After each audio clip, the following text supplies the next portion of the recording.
A month ago, I grappled with a choice. The issue was how to address a subject as difficult as any subject from the pulpit. This summer, I combed through a 1,000-page compilation of sermons delivered by American rabbis from 1933 to 1945, responding to the rise of Hitler and the Holocaust in Europe and anti-Semitism festering as never before here in the United States. The sermons were compiled by Rabbi Mark Saperstein, who was our scholar in residence here in the early 1990s. The book was published in 2018. It is especially timely today.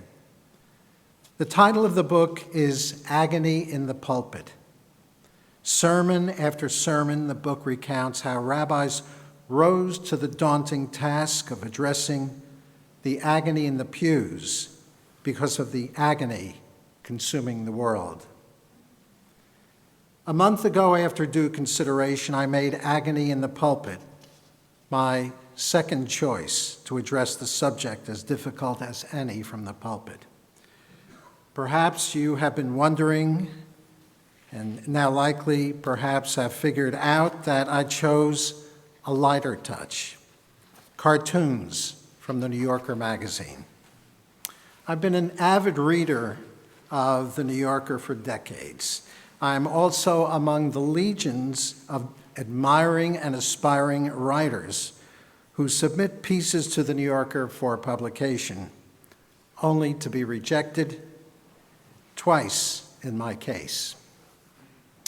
As a grace note to the magazine's superb writing, the New Yorker's cartoons are often little treasures of wit and wisdom about the human condition, sometimes religious and sometimes even Jewish. For example, the first cartoon is from January 27th, 2007, the issue of the New Yorker. A couple stand arm in arm on a hill, a dog at their side, all gazing up to the sky. The woman then says, "I'm not religious, I'm just scared." Somehow, simultaneously, this cartoon warmed my heart but chilled my soul. It warmed my heart because it was so human. Fear can lead to faith. So it said for atheists in foxholes. But this cartoon also chilled my soul. For atheists in a foxhole, God can also be an easy target. Fear sometimes strengthens atheists in their atheism. Far more chilling to the soul are the faithful who perish in the foxhole. This cartoon begged to be pondered again and again. I cut it out of the magazine and taped it behind my desk when I was the temporary resident of Temple Emmanuel's beautiful rabbi's study. After these many years, today this cartoon offers a gentle introduction as possible to the difficult subject at hand. The second New Yorker cartoon was mailed to me by the artist, Ali Solomon, along with her good wishes of Lashana Tova, which I promised to convey to you. This couple are getting ready for bed. With dark rings under her eyes, the woman says, "I'm so tired, I'll be asleep before my head hits the pillow, then awake every hour, filled with existential dread." If a picture paints 1,000 words with a mix of wit, pathos, and empathy, this cartoon portrays restless nights of existential dread for us Jews during 5784, and for us as Americans in 2024. Another New Yorker artist, David Cypress, sent me the third cartoon. Moses warns Pharaoh of the 10 plagues. Blood, frogs, lice, pestilence, boils, hail, locust, darkness, death of the firstborn. Omitting the plague of murrain upon cattle, Moses then warns of a new 10th plague, an American-style election campaign. Unlike the 10 biblical plagues that afflicted the Egyptians, while the Jews were not merely spared but also saved, this new 10th plague afflicts all of us, not only as Americans. This year's 10th plague surely afflicts all of us as Jews, pointedly so. Which leads us to last year's election, exactly 1 month to the day after October 7th. Having mailed in my voter's ballot, I was doing what I always do after breakfast. I was praying the morning service, Shacharit. And as the weather permits, I was praying outside on our deck, facing eastward toward Israel and Jerusalem, according to Jewish tradition, to where my heart and soul have turned with more urgency than ever since last October 7th. Early in my prayers, something in the corner of my eye distracted me, demanding my attention. I walked over to the gate at the top of the steps leading down to the backyard. Today, with respect to the sanctity of Yom Kippur and this Shabbat of Shabbats, I will now name euphemistically, yet exactly, what was on the step halfway down. It was evidence, a big pile of evidence. Evidence of vandalism, evidence of a hate crime, evidence of anti-Semitism. Jewish tradition teaches that one should not pray in a messy place, even if the evidence now qualified the deck for this ignominious category. I did not want to tamper with the evidence. I wanted to finish praying and call the police. Was I scared? What do you think? But prayer is well proven to alleviate fear with faith. Moreover, I was resolute, and I also felt defiant. Fear was exactly the intended mission of the evidence. I refused to succumb to mission accomplished. Shortly after I called 911, a Mount Lebanon police officer greeted me at my front door. His name tag astonished me, Officer Aaron Casagrande. His name seemed somewhere between Shakespeare and Torah. Shakespeare because no other name could have been as sweet under those upsetting circumstances. And Torah because if only by his name he appeared as a malach, a messenger from God, an angel. Officer Aaron Casagrande. Casagrande in Spanish means big house. I had called 911 in defense of my house, big enough for Alice and me to raise our 4 kids and happily continue to call our home.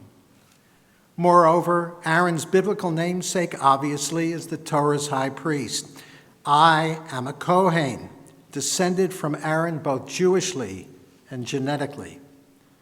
With heart and soul, I welcomed Officer Aaron Casagrande as a messenger of God, a malach, an angel in defense of my home and my family. I ushered him out to the deck where he confirmed the evidence. He then asked, "Do you think a neighbor may have had a reason to do this? Something you did? A grudge?" I answered, "No," leaving no doubt that I meant it. But then I gave him the cliff notes of the following. The second page of the handout is from the archives of Ahavat Achim congregation in Carnegie, sent to me by Rick DeLaas, a longtime stalwart of the synagogue. One side is a copy of the front page of the Imperial Nighthawk, the official national newsletter of the Ku Klux Klan in the 1920s. The other side is the lead story, written in a well-mannered tone, belying its frightening content. On the night of August 25th, 1923, 25,000 KKK gathered in Carnegie for their great naturalization ceremonial of 100% Americans. 25,000 was a gross exaggeration, with gross exaggeration all too familiar in American public discourse today. Other historical sources say the number was close to 3,000, small enough to be fair game for Carnegie's population, then close to 12,000, mostly Irish, Polish, and Italian Roman Catholics, and 420 or so Jews, forming with Brookline and Beachview the South Hill's largest Jewish communities. Together, they mustered enough enraged protesters to challenge the Klan. A huge melee ensued, with scores injured. One man was shot and killed, a newly inducted Klansman. The accused was ultimately acquitted. You may be familiar with the psychological axiom, the best predictor of future behavior is past behavior. No less does this axiom apply sociologically. On Rosh Hashanah morning in the mid-1990s, I walked out my front door heading to Temple when I discovered a bundle of leaflets on my front lawn. I opened it and saw that these leaflets were hate literature from the Ku Klux Klan. When I contacted the police, I learned that these leaflets had been scattered throughout Mount Lebanon, on the front lawns exclusively of Jewish homes. The KKK was informing us that not only do they know that we're here, but we should also know that they are here. A year or so later, this happened again. The police never identified a suspect.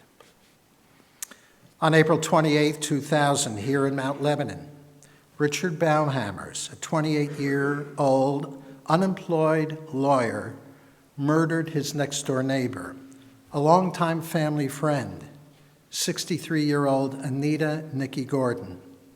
He then set fire to her home. Baumhammers then drove down Cochrane Road to Bethel Congregation, where he fired bullets into the lobby and spray-painted 2 red swastikas on the front of the synagogue.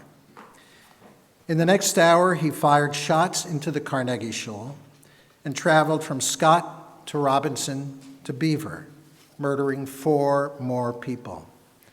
During his murder spree, Baumhammers passed countless white people. His victims were 3 Asian Americans and 1 African American. He murdered them because they were white. They were not white, I'm sorry. He murdered them because they were not white. He murdered Nikki Gordon because she was Jewish. Since Baumhammer's arrest, trial, conviction, sentencing, and incarceration on death row at Green State Correctional Institute, no KKK leaflets have been tossed on any lawn in Mount Lebanon. Judaism teaches that messengers of God, angels, have limitations. They and their missions are narrowly defined. Officer Casagrande seemed to miss the point that I was trying to make in response to his question, if I may have done something to antagonize a neighbor. So I trusted that he'd know the tragedy that unfolded on October 27th, 2018, at Tree of Life Synagogue, and how this tragedy touched my family and me in an utterly unique way. As many of you know, my son Ari was the emergency room charge nurse at Allegheny General Hospital when the police brought in the shooter, Robert Bowers, with multiple wounds. Bowers had just murdered 11 people because they were Jews. In a moment of requiting evil, consummate evil with consummate good, Ari treated this patient professionally and with care because Ari is a Jew. So in answer to Officer Casagrande's question, it was nothing I did that someone had placed this unpleasant evidence on the step. It was because of who I am, a Jew. Now that Officer Casagrande understood, I asked him a question. Do you want to take the evidence to a lab for forensic examination? To me, the reasoning was obvious. The DNA in the particular diet of the evidence could lead to a suspect. Even at that point, all that I wanted was to face the person and accept his apology. During my college years, I worked temporarily at a foundry office in New Jersey. One morning, I walked into the office and saw a swastika written on my desk. Loud and clear for the dozen or so men working in the office to hear, I said, "Whoever thought he was man enough to write this on my desk should be man enough to clean it off."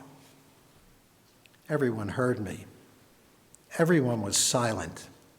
I grabbed some paper towels and cleaning fluid for the nearby mimeograph copying machine and started to clean off the swastika myself, when one of the men, Steve, perhaps 35 years old and a head taller than I am, walked up to me with paper towels in his hand and said, "I'm sorry." End of story. That's all I was looking for to end this story. If only I could find the man, perhaps through forensic examination of the evidence. "We don't do that," Officer Casagrande answered. Perhaps he was now making a point that I was missing. After he left, I called and left a voice message for Sean Barokas, the Director of Community Security for the Jewish Federation of Greater Pittsburgh, and a former FBI agent. Her name also echoes between Shakespeare and Torah. Brachot is the Hebrew word for blessings. When rendered according to the Ashkenazic pronunciation, blessings is brochus, another angel, bringing blessings from the source of all blessings. Sean responded later that day with warmth, concern, and a request that we talk again tomorrow when she'd have more time. In the meantime, I bought 2 security cameras for the backyard to supplement our front doorbell camera and 3 new motion detector outdoor lights for around the house. When Sean and I spoke the next day, we reviewed other security measures. With a sigh, she acknowledged that since October 7th, she's been far busier than ever. When I asked if there is a lab that I can send the evidence to for forensic examination, her answer was along similar lines to Officer Casagrande's answer. In a word, no. The point I had been missing now dawned on me. The cold, hard facts. The pile of evidence on my step was just a tiny tip of an iceberg, one of many enormous icebergs that broke off from an ancient glacier called anti-Semitism on October 7th. A massive iceberg flow spread quickly and perilously throughout the 7 seas, chilling Jewish hearts and souls everywhere. The agony in the pulpit that began in 1933 never really disappeared after 1945.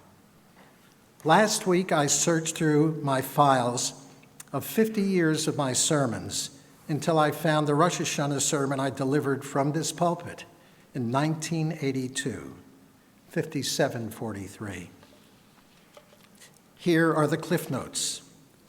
Sleepless nights, Months of artillery exchanges between Israel and the Palestine Liberation Organization, with military and civilian casualties on both sides, leading to the Israel Defense Forces invading southern Lebanon in Operation Shalom LeGalil, Peace for the Galilee, where tens of thousands of Israeli citizens had fled their homes. Middle East petrodollars pouring into American universities. PLO student organizations emerging on college campuses, waving banners and distributing leaflets calling for the extermination of Israel, the annihilation of American Jewry, and the beheading not only of Israel Prime Minister Menachem Begin and Minister of Defense Ariel Sharon, but also President Reagan and Secretary of State Alexander Haig. The Anti-Defamation League reports a 50-fold increase in anti-Semitic vandalism in Pennsylvania.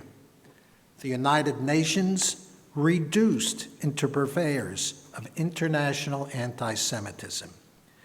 One sentence in my sermon jumped off the page as I read it. Thus, the American university system, far from being a cure for anti-Semitism, has become a fountainhead. In the 42 years since, only the names have changed. The dynamics remain the same. We needed to talk about anti-Semitism. Thereafter, Temple hosted some of the leading voices on the American zeitgeist and anti-Semitism, its impact on us and Israel, among our scholars. As I noted to begin, Mark Saperstein, professor of Jewish history at Harvard Divinity School, thereafter Washington University. His brother David came here 3 times, first as the director of our Reform Movement's Religious Action Center in Washington, then as vice president of the Union for Reform Judaism. Ultimately, President Obama appointed David United States Ambassador at Large for International Religious Freedom, the first Jew to hold this position. Dennis Prager and Joe Telushkin co-authored Why the Jews, a compelling defense of the Jewish people and a searing indictment of anti-Semitism. Both Prager and Telushkin came here separately as scholars in residence. Another scholar was Deborah Lipstadt, who is now the United States Special Envoy, monitoring and combating anti-Semitism. When she came, she had just published 2 books. First, Beyond Belief, documenting how American press from 1933 to 1945 basically ignored the persecution and the annihilation of a European Jewry. Second, Denying the Holocaust, identifying 13 writers who declared the Holocaust a hoax. One denier, David Oliver, sued her for libel. Not only did Lipstadt win the case, it became a feature film, Denial, where she was portrayed by Academy Award winner Rachel Weisz.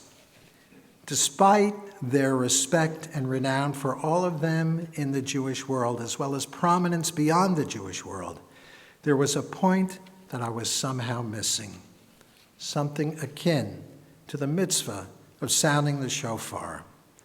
The mitzvah is fulfilled only when the shofar is heard. While these speakers generally drew people from across Pittsburgh, the point that eluded me was the response by our members, or more accurately, the lack of response. Prager, Telushkin, and David Saperstein may have drawn 150 Temple members to each of their presentations. Deborah Lipstadt drew perhaps 100.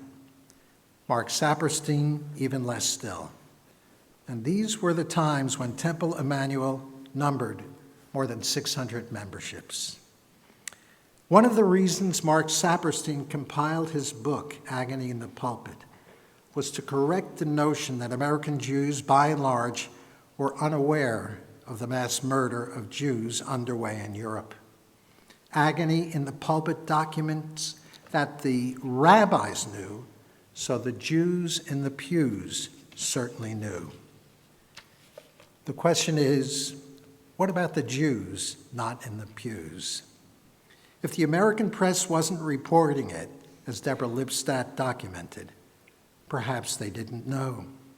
Or perhaps they knew, but they were afraid to identify during the heyday of American anti-Semitism. The heyday unrivaled until last October 7th. Perhaps in the decades between, many Jews started to believe anti-Semitism was over, or wanted to believe. Perhaps it is no wonder that Jews in the pews started to decline, not just here, but nationwide thereafter. But since last October 7th, to begin and at the very least, we need to talk about anti-Semitism. We need to talk about anti-Semitism is precisely the title of the book by Rabbi Diana Fursko. I purchased it shortly after it was published, the summer of 2023. I planned to read it after the High Holy Days, but then October 7th happened right after the High Holy Days. For a year, the book sat unopened, but in a conspicuous place in our family room. I am not a big fan of fear. If you've ever been told the joke, ask me what my favorite ride is at Kennywood, and you ask, what is your favorite ride at Kennywood? And the person then responds, the ride home? I am the one who made up that joke 35 years ago. Roller coasters are the least of my fears. As a Jew, anti-Semitism is my greatest fear. 2 weeks ago, I started reading We Need to Talk About Anti-Semitism. It is a rough read, but softened by compassion, at times humor, and always utter command of countless truths. It turns over every stone where anti-Semitism then crawls out, from the overt Hitler and the Holocaust to the subtle and truly sad, as with a famous female actor and author, as well as an identifying Jew, publishing a story about Jewish men as offensive as any Jap joke in the New Yorker magazine, no less, whose editor is Jewish, no less.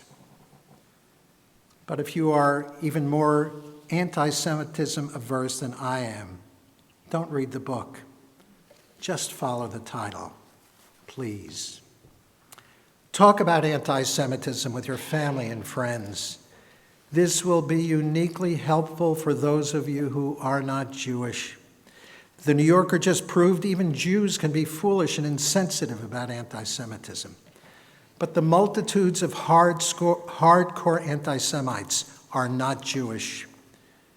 You who aren't Jewish are far more likely to know people among these multitudes, friends, perhaps even family.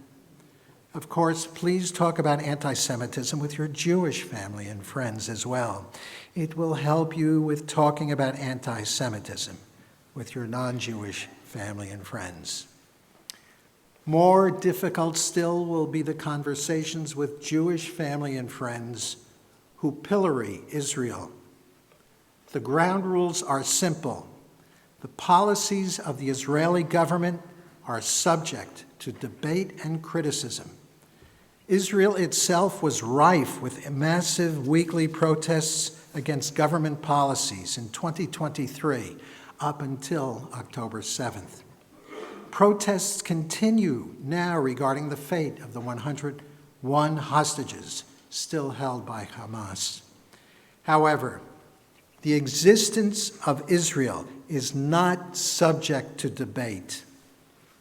Young Jews participating in anti-Israel protests are particularly heartbreaking. Nothing is more anti-Semitic, more potentially genocidal than chanting, "Palestine will be free from the river to the sea." If only those young Jews would redirect their heartbreaking energy and join the heartwarming energy of many other young Jews now flocking to campus Hillels and Chabads in numbers never before. Their energy is being nurtured by the 42,000 mothers participating in Mothers Against Campus Anti-Semitism nationwide, including members of our congregation. All of them are living Judaism's ancient axiom, Kol Yisrael Aravim Zeh Bazeh, that the Jewish people have always found strength in bonding together. Surely our bonding together is so needed now. The Hebrew word for violence is Hamas. It's found in the Torah. God caused the flood because the world was filled with Hamas, violence. Sinwar is the name of the leader of Hamas, a name neither Shakespeare nor Torah could ever coin, a name born of sin and war. When Anwar Sadat, president of Egypt, came to Israel in 1978 to make peace after 5 wars, Golda Meir, as was her wont, said something to him for the ages. We can forgive you for killing our children, but we can't forgive you for making our children kill. Depending on the context, the Hebrew word banim can mean either sons or children. In this case, Golda clearly was referring to the soldiers who died in the Yom Kippur War. Golda recorded a number of fatalities on the Israel side each day in her little notepad, as I described last Yom Kippur from the movie Golda. Today, it is not for us to forgive Sinwar for the Israeli children he has killed, from sons and soldiers to children in front of their parents and parents in front of their children, to infants in their cribs. But who can ever forgive him for surrounding himself and his minions with their own children, for them to be killed so that he might curry favor from the anti-Semites of the world as a strategy to destroy the only Jewish nation on earth? Golda said another bon mot for the ages at the Washington Press Club in 1957. I will update it for today. Peace will come when the Palestinians will love their children more than they hate us. And now Sinwar has only escaped death by surrounding himself with Israeli hostages. Compared to this, the evidence on my step last election day was nothing, absolutely nothing. But this takes us to this year's election day.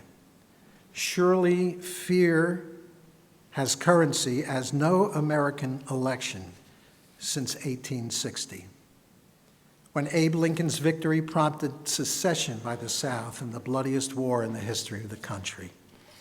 A more recent benchmark is the New Yorker cartoon with the threat of the new 10th plague. I wrote it to the artist to ask which election his cartoon describes. 2016. Between then and now, the fear factor has increased exponentially. For the Jewish people, the best way to fend off fear and ultimately defeat fear altogether is mitzvah by mitzvah. With each mitzvah, God lives in us, and in turn, God lives in this world. Therein we are all malachim, angels, God's messengers of faith over fear. This is the point that we must never miss. Mitzvot are our God-given mission. If you've been wondering about the fourth and final cartoon from the New Yorker, I cut this one out too and pasted it behind my desk. Dear God, thank you for the nice commandments. Nachman of Bratslav may be the most beloved of all Hasidic rabbis. His life was brief, He lived to 38, but impactful. Two of his most quoted sayings are so perfect for this day, for election day to come, and for every day thereafter. First, the greatest sin is despair. The greatest sin is despair. Second, Kol ha'olam kulo gesher tzar me'od me'od. All the world is a very, very narrow bridge. V'ha'ikar lo lehitpached klal. And the main principle is absolutely never make yourself afraid. Never make yourself afraid.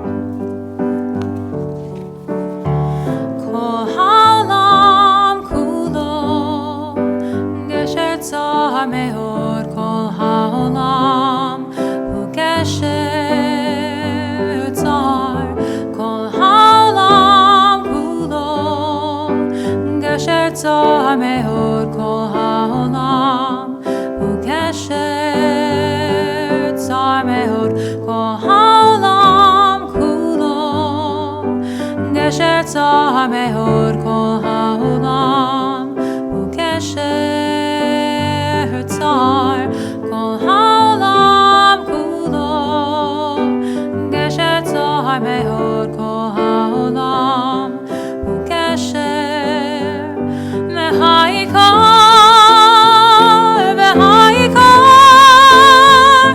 לא לפחד כלל, לא לפחד. והעיקר, לא לפחד כלל, לא לפחד. As I walk along this very narrow bridge, I will not be afraid, knowing you are with me. As I walk along this very narrow bridge, I will not fear, knowing you are near. והעיקר,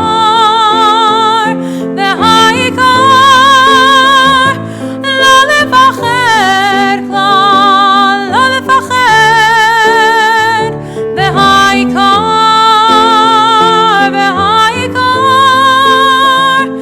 לא לפחד כלל, לא לפחד.